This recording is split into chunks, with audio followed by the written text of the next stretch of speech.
What's the matter, Kakarot?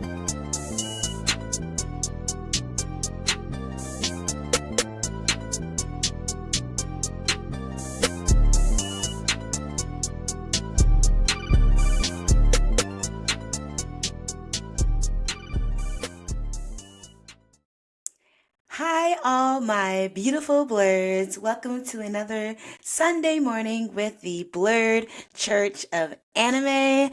So happy to be with you this morning.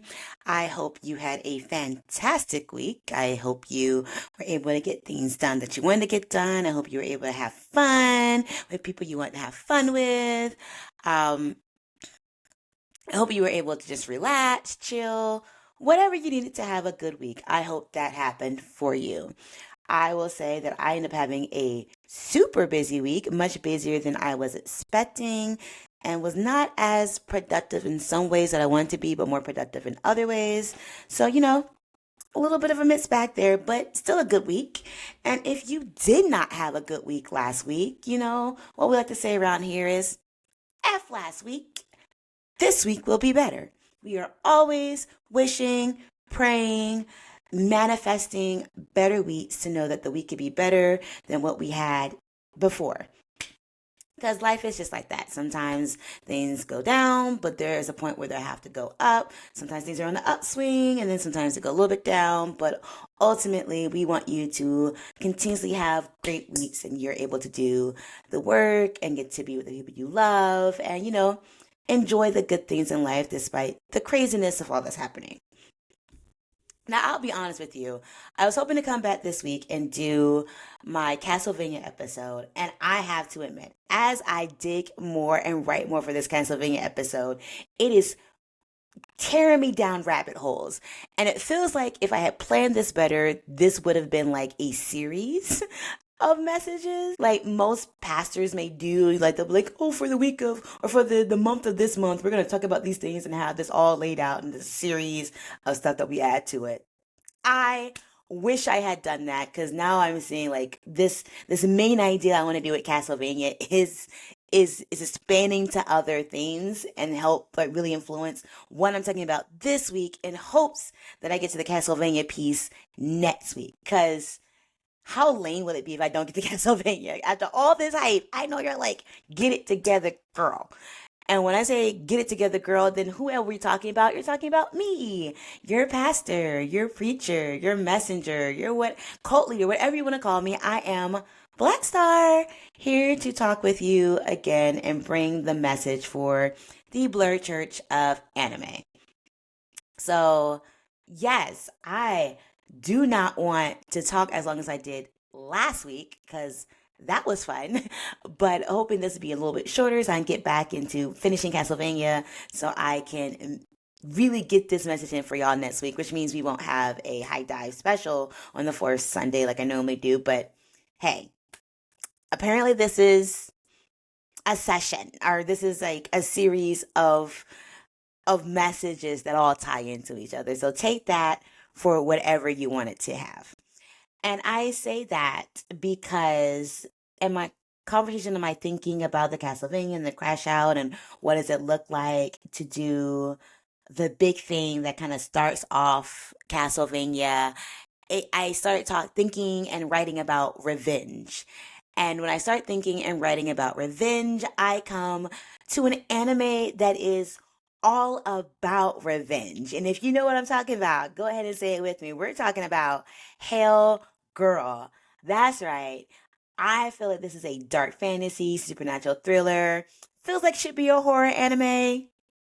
Maybe. It's an anime that I like that is a little scary. Maybe it's not quite horror. But Hell Girl, it is a fascinating anime that I think was sort of turned into a manga after the anime. I don't think it's the other way around. Like sometimes things are manga and then become anime. But I think this was like an anime that became a manga. I did not read the manga, which is like shocking because I'm a big manga fan for a lot of things. But there's like four seasons of this particular anime, and like the fourth season too. I don't remember if I actually watched it because it's like so far. Like it's like 8 or 9 years after the third season came out. So I personally don't remember if I had seen it or not. But yeah, Hell Girl, also known as Girl from Hell, was a really popular anime that came out back in like 2006-ish, 2007. I just remember I was like college age when I was watching Hell Girl and getting into it. And it's interesting.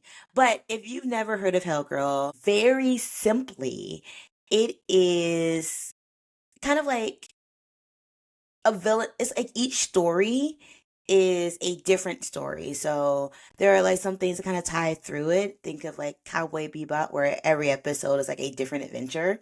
And there's the adventure of Ai Enma, who is Hell Girl, and she has a website that when you hate somebody, that when your hatred reaches a certain point, you can reach out to the Hell Girl website and get a straw doll from Ai Enma that will send that person, the person you hate, to hell. Like they are tortured by either Ai Enma or her companions. She has like 3 to 4, depending on what season you're watching. And they'll torture is the torture can be different, but ultimately the person is tortured and then sent to hell if they disappear from life. Um, and there's a lot of reasons people will have hatred enough to get revenge on other people and send them to hell. But the catch is once you pull the red thread on the straw doll for that person, you are also sending your soul to hell as well. So you won't go to hell like right when the person does, but when you die or from whatever natural causes or whatnot, you go to hell as well. So it comes to this idea of like, is the thing this person is doing to you, the person you're trying to send to hell, like, is it worth your own soul also going to hell? And so, what I like about this particular anime itself is it brings up a lot of conversations about revenge, justice and injustice, human nature and human emotions, and of course, hatred above all, like your hatred for certain things and how your hatred can push you towards these extremes. When there's also like the hell service for a lot of people, and as you watch like the individual stories, the hell service feels like the only way for someone to get the justice that they're seeking or to like get out of really bad situations. And then sometimes you see people being like, is it worth my soul? Can I let other institutions take care of it? Because like a lot of people are sending other folk to hell for like major crimes. Like there are crimes like murder. Bullying is a really big theme that they have, especially in the first season. I feel like the first 4 episodes are all people who were bullied by another character and like extreme bullying. But like there's murder, there's like really extreme bullying, there's all types of abuse. Um, I think in like second season, there is a girl whose boyfriend even sets her up to be raped, and which is very interesting in who she chooses to send to hell because of that. But there's a lot of like really bad things, like really awful things that happen to people, and them deciding, yes, this is worth this person going to hell and my soul also being condemned to hell as well. Then you have a second wave of people where they send folk to hell for some petty reasons. Like, I am Queen Petty Mayonnaise sometimes, but like some of these episodes on why people were sending to hell, I mean, I get cheating can be a big thing, but is it worth you also going to hell? Stealing, like, there's a lot of reasons people, like, there's like a whole town in season 2 that are just like sending each other to hell and like branding themselves to go to hell later on for some like really petty stuff, which is like interesting. And when you're talking about what does justice and injustice and hatred actually looks like. And then there's a third group, which I think are some of the more interesting episodes, where people maybe decide not to send their torturer or send the person who did them wrong to hell, or someone like decides to go to hell in the place of somebody else. Like it's not always the same type of stories, which I think is interesting for Hell Girl and the different series, that we don't get the same story over and over and over again, even though we get tons of bullying stories. like what the person does about the bullying and how they want to handle it, and the decision to pull the red string or not, you know, really depends on the context of that person's life and background and what they have. Like there's a lot to be said about the Hellgirl episodes and the people who access the website and why they do it and what they choose to do, which again is a very interesting discussion on revenge and justice and hatred. What I find fascinating about the Hellgirl premise is thinking to yourself, what would it be worth to you to also condemn yourself? Because again, sort of my Castlevania conversation and how I was writing it and thinking through some things, I think a lot about how revenge, it's a cycle, but how revenge is a cycle. Um, and like because someone did you wrong, you want to get back at them, and whether you're not you in their bloodline or whatever, there's always someone who like feels slighted because you did something to them, which means they want to get revenge over you. And like, and we see this also in Hellgirl. Like, there's a few episodes, especially in season 2, that are like this cycle of revenge and like the extremes you try to go through to stop it. But there's a lot to be said about people who, you know, when you want revenge and that hatred takes over you, that it then instill and becomes a spirit of hatred for the next person who is, you know, harmed by the thing that you do. Like there's some stories where there's like a lot of people pulling red cords and a lot of different people, and you're like, wait, who all has contracts with who? Who like folk are going to hell left and right, right? And I always think to myself that revenge is not justice. And a lot of people think revenge is justice. So kind of follow me on this. And again, this could be just like a personal opinion, but I'm sharing out here in my message this week. But I am someone who is big on the concept and the utilization of restorative justice. I think I said this before in some other episode of the podcast. Like justice and mercy are two really big things that like I sat with, I talked with, I pondered, I wrote about, especially in my journey in divinity school. Like what does it look to have God's justice versus, you know, God's mercy, Yahweh justice, Yahweh mercy? Can those two things like coexist, and how difficult? Like I even got it tattooed on my body. Um, but so I did a lot with justice and mercy, but then I also think a lot about justice and revenge, where for a lot of people, for them, justice is revenge. When you see people who have had terrible things happen to them and their family members, people they loved, they go to, especially in America, the American justice system, which again is more about punishment than restoration. And so people want revenge as their justice. They want punishment for the things that people have done to them. And I'm not saying that you're wrong on that. Like, I get it. Again, petty mayonnaise over here. You do some stuff to me. Like, there is a strong piece of me is like, you need to get what you're going to get back 7 times, you know? 7 times 7 if we're being biblical. Um, there is an innate human nature of wanting someone to feel all that you felt double, like karma coming back even worse. I love the song You First by Paramore. You know, karma's gonna come for all of us, and I hope that when she does, she comes for you first. You know, because also acknowledging that you're not always the good guy in this. And I think when you start seeking revenge, you're no longer are the good person. You're no longer the innocent in this space. Because there are episodes in Hellgirl where innocent people who really didn't do harm to that person, are sent to hell because of like the misunderstandings or the convenience of it all. And it feels awful. It feels very, very wrong. But then you're seeing all these other people go to hell for whatever other reasons and the stories that you're seeing. I always want to say, like, I don't think that revenge can be justice. Revenge is just that, revenge.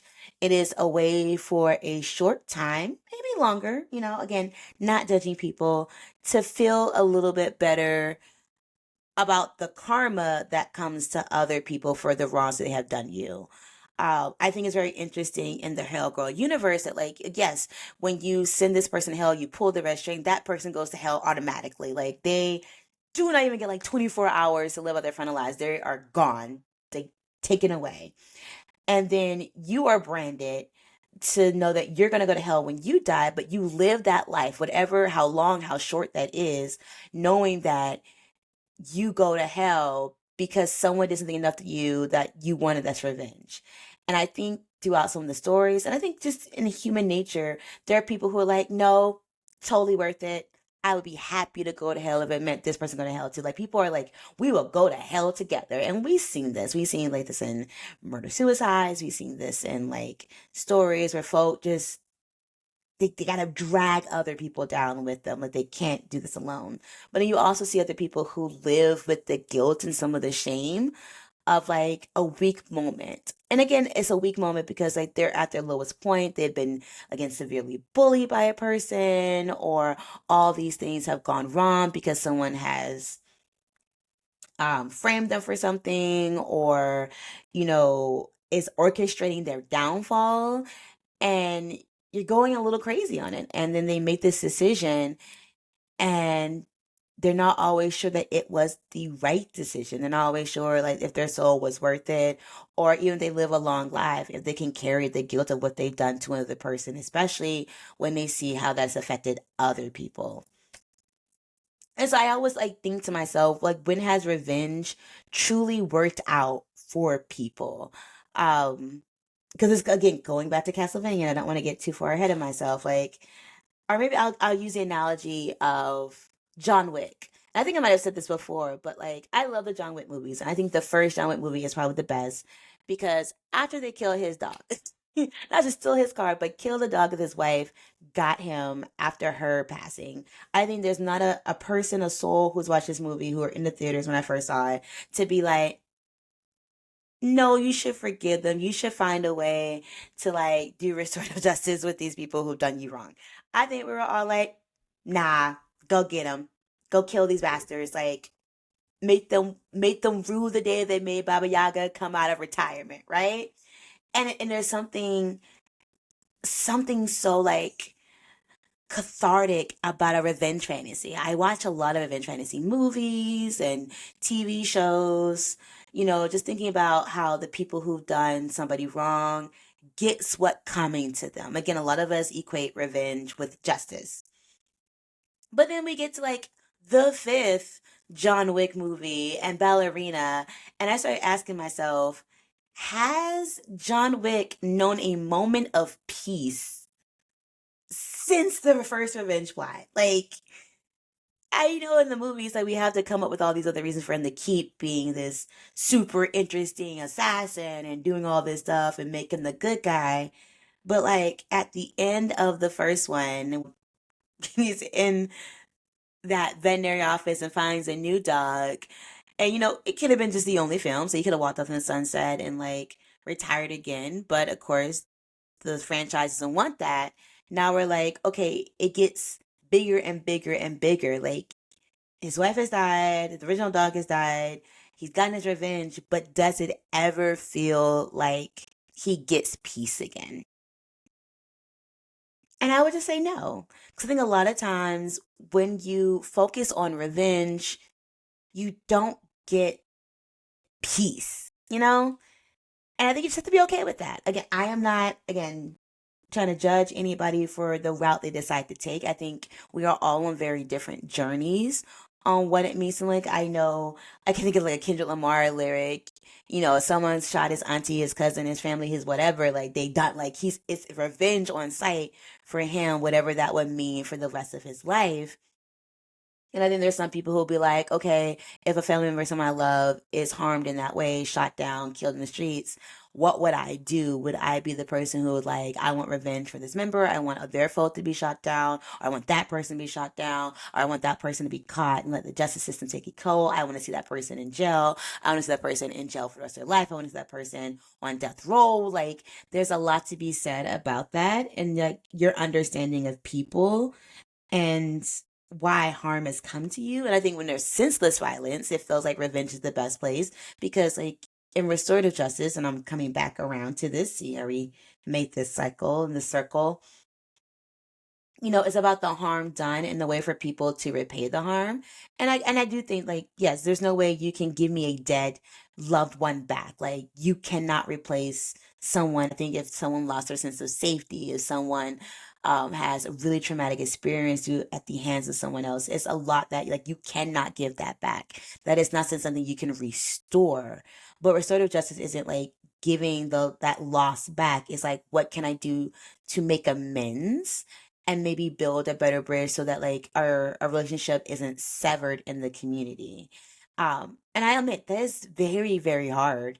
I think it takes a level of kindness, a level of compassion, a level of mercy that I don't think many of us, whether you're Christian, Muslim, whatever you subscribe to, with higher powers, truly like can deal with. I remember meeting a young man who I was like, "You are a better man than me." He gets shot by some hoods in my hometown, and then he testifies on behalf of those hoods. We be like, I understand why this happened. I understand why they shot me. Like, it was a random act of violence, but I was this kid before. I understand what brought it. And I wish not for, like, they did what they did, and I am harmed, and I no longer am able to walk because of them.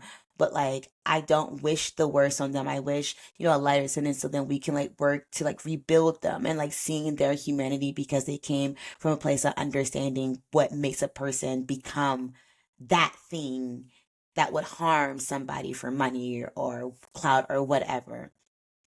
Baby, listen, it wasn't me. I wouldn't be stopping the gang war that came out. And that's something I have to deal with. Like, again, as someone who believes in restorative justice, as someone who wants to practice restorative justice, I think there's a lot of inner work I have to do to not want to be petty mayonnaise and, want to get my lick back. I think I talked before about this. Like, if everyone's always going to look back, it was always about revenge, then like this cycle keeps going and nothing nothing gets better. And I think Hell Girl tells us that same story in a different way. Maybe not at the end of season one or season two, but like there is again a cycle and like the need for humans to always feel like I've reached the end of my rope and this person is so terrible, so bad. They deserve hell and I am willing to go to hell too to make that happen. And I admit there are some episodes where the person is just so evil and conniving and harsh, like the woman killing dogs. I get it. And she's like, I wish I would have pulled this red tag sooner. Like, girl, I get it. Not mad at you about that. And I think it takes like a certain level of hatred, which is why the website's not available to everybody with a certain level of hatred. And then I and Ma's like companions, they kind of watch to see and be like, should we even give you a doll? Because you can just be playing with us to really feel like your life is worth cursing someone else. And I think it is a apt analogy that when you curse other people, you also curse yourself. I know some people say the best revenge is a life well lived, and and I'm like, oh, that sounds so nice. Yes. But sometimes the best revenge is watching them struggle. I know Michelle Obama says when they go low, we go high, and I'm like, when they go low, I will take them to hell. So I get it. I get Hell Girl. I get why this story is so important, and I get why revenge feels good in some ways. But I know ultimately revenge does not mean justice, and ultimately revenge does not mean making someone come to wholeness, nor does it mean being able to like make yourself whole either. And I think that's the bottom line I think I get from Hell Girl is that revenge does not make you whole. It may just stop the current situation, but it doesn't make your whole life better.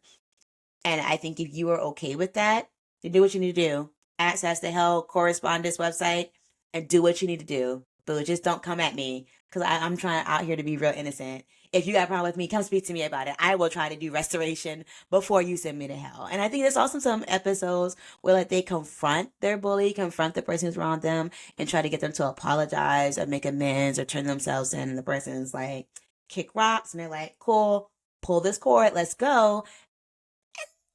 Fair, fair, fair. Um, don't do that to me. Just come talk to me. I'll let you know if I'm wrong. I'm okay with being wrong. I'm okay with apologizing. Um, but I think again, it's still like, okay, they refuse to admit their wrongdoing. is it worth you also being cursed and doomed yourself? Because it is what it is. So yeah, I want y'all to be better people. I want us to find ways to like engage each other and like work towards justice and wholeness instead of revenge and being petty. But I will say, I love a good petty story. It is what it is. I mean, as long as you're not dragging each other to hell, I'll take a little bit of petty revenge on my daily dash if you want. That's all I want to say on that. The goal is to have Castlevania ready for y'all next week. I did not finish it quite this past week because I was busy. But other than that, I am excited as we like get towards the end of October. October has been an amazing month. It's been very stressful. It's been very fun. A lot of good things, a lot of like not so great things, but that happens in any month. And I I'm actually don't want to see October go so fast. I want to stick around in October a little bit longer. November makes me a little nervous. I'm not gonna lie. But it's coming. Time marches on whether we want it to or not. And all we gotta do is pull up your big girl panties, your big boy breezers, boxer briefs, whatever you wear, and get through it. So, but I'm gonna leave you on the upswing. I believe in you. I believe that you're gonna make October, you're gonna end October in a spectacular way so that you look forward to November knowing that like you did everything you could do for October. And I hope you have like a wonderful Halloween, even though we're still 2 weeks out and I still have, one more sermon to do for this month. Yeah, so I again hope you have an amazing week. Thank you for being with me, and I'll catch you next time. Bye. The Blerd Church of Anime podcast is produced by Black Star, aka Lauren Tillman, written by Lauren Tillman, and hosted by Lauren Tillman. Music created by EL47.